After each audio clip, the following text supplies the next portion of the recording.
Well, hello there friends, and welcome to another chill and paint with me video, a lot like what we did last week with the Pietro painting. If you missed that one, I'll have a link to it up in the top right hand corner and down in the description box. But this time we're going to work on stitches. And also for this one I decided to just kind of talk about my process as it's happening on the screen. So let's get into it. For this one I am using the 60 pack of gouache from Arteza again. And to get this orange, I mixed mid yellow and vermilion red. I'm using it for the base color of his head and body.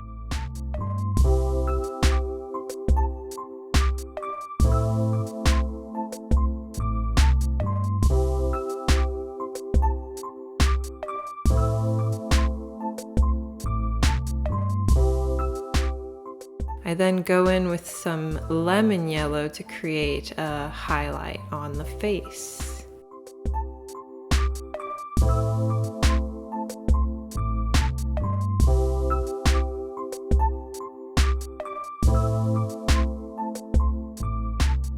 I used some of the burnt umber to create a shadow effect on his face. And I just want to take a moment here to say that this is in no way a tutorial or how you should use gouache. It is just my way of doing it, and there's no specific way you have to use gouache, but this is just one of the ways that you can. I do like to mix in enough water to get this consistency, but I also enjoy using it more like acrylic than watercolor.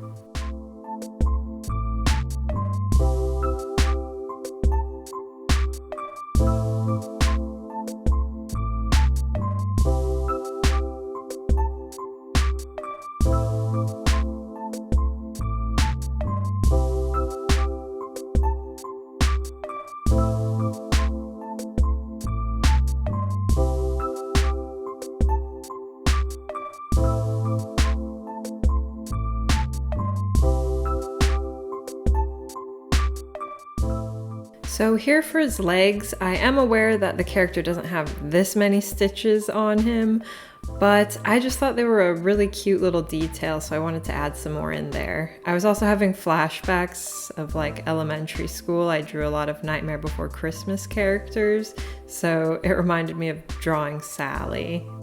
Here I was using some cerulean blue on his arm, which is my absolute favorite shade of blue actually, and I'll probably use that tube up first in this 60 pack. I did realize a lot of the tubes are a little bit darker in this pack than back when I bought the 24 pack, so maybe they've changed some of their formulas or whatever, but that's why I'm adding in some white here, and I also add in some sky blue.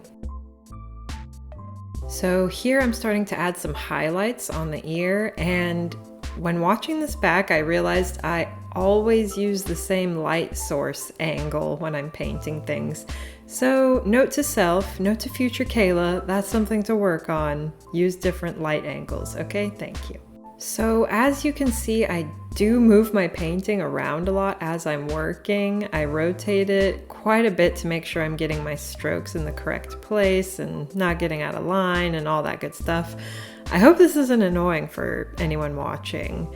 Possibly something I need to work on, but also I don't see myself stopping that because it's just in my nature now. I think that's why I like doing these little paintings so much, because I can just spin them around. Also to the right of me, I always keep a washcloth. I've been using the same washcloth for a long time, so it looks kind of nasty, which is why I kept it out of the frame. But I do recommend using some type of cloth and or keeping a paper towel nearby, because as you'll see here in a moment, I ended up putting too much water on my paper, and I use a little bit of that paper towel to soak it up. So I did speed up this video a little bit more than the Pietro one, and I think I'll stick with this speed. You can let me know if you think otherwise in the comments. But I don't know if I want 30-minute videos all the time. It was a lot for my computer to handle, and if you watched that, you realized I ran out of things to talk about. But anyways, I also think that one just ran a bit longer because of all the different colors I was using on Pietro, obviously. Subliminally, I think I might have chosen like super colorful characters to do these, because in figure painting, I just remember having such a hard time mixing flesh tones. And that might be part of why I do really vibrant and vivid stuff now.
So here I'm going in with more shadows, and I kind of wish I had stuck with that nice line that I had for that shadow instead of blending it out like this and then really blending in some highlight there. Another thing I want to work on is not relying so much on just mixing in white to create highlights like I did with the face, putting yellow in. I wish I had used yellow in some more areas, like here with this green, it would have been good too.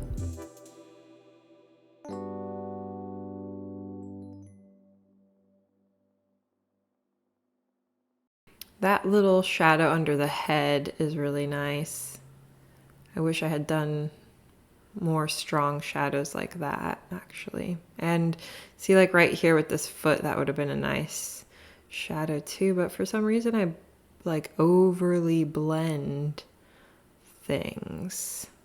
I don't know if I was rushing just to like get this video filmed, but yeah, that's definitely something I'm going to work on in the next ones. I actually feel like rewatching these speed paints for me and kind of talking things out in the voiceovers is helping me improve my work, like seeing the choices I'm making as I'm painting. So if you're able to, and I think we all are able to some extent with our phones, I definitely recommend doing a little time lapse of yourself painting. It's kind of like a fresh perspective. There are some moments here in this painting for me that maybe I thought were a little too exaggerated while I was painting them, but now it's like I'm yelling at myself, why didn't you leave that there? Personally, I really enjoy art that is more exaggerated and stylized, so I need to practice making more work like that too.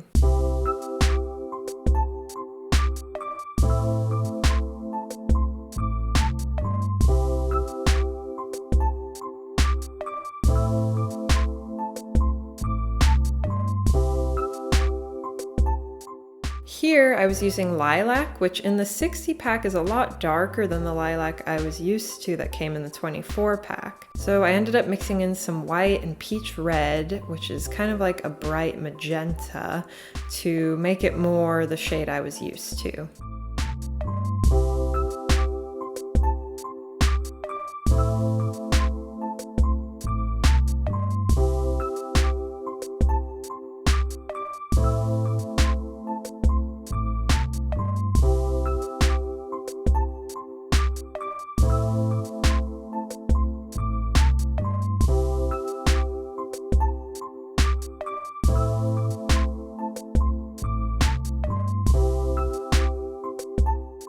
I'm pretty sure for this shadow I broke out some scarlet red and then used vermilion red toward the top of the leg. What I usually like doing for the shading is to lay down the darker color first and then go on top with the lighter to blend it in.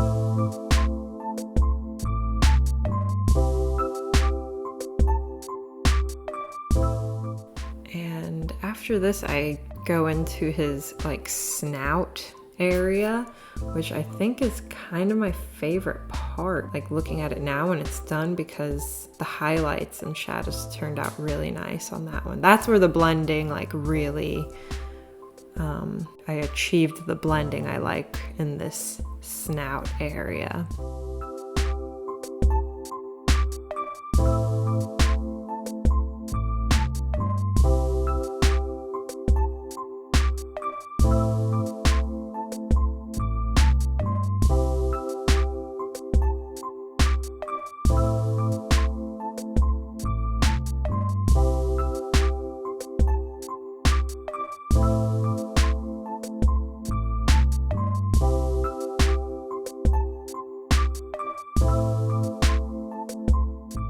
Now for his shirt, I decided to go with a purpley shadow under the head, which I really like how it turned out. And once I get a close-up here, you'll see there's like a nice little dry brush moment next to his green arm. And I just love, I need to actually actively try and use dry brush strokes more because it looks really nice.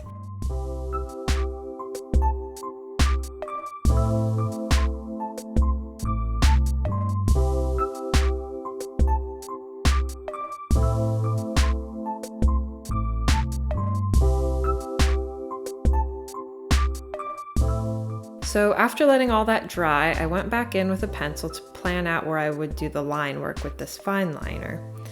This one is made by Master's Touch, which is a fairly cheap brand you can find at Michael's or Hobby Lobby. And this line work, I kind of feel is like what I'm best at. I want to start playing around with more inks and stuff because I feel like line work is just my strong suit. As you can see here, this is like really where this painting starts to come alive.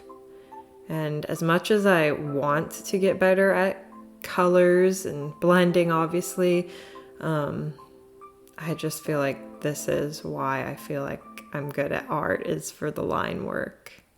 I also use this little brush to add little highlights at the end, like on eyes, noses, mouths. I honestly don't feel like anything I make is finished until I do those little white dots on the eyes or whatever, you know?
to make the stars I have in the background kind of correspond with his shirt because I just thought that would be cute. And there's those highlights, our finishing touch. And there is our completed stitches. There is a few little areas I went back in and cleaned up after that, so.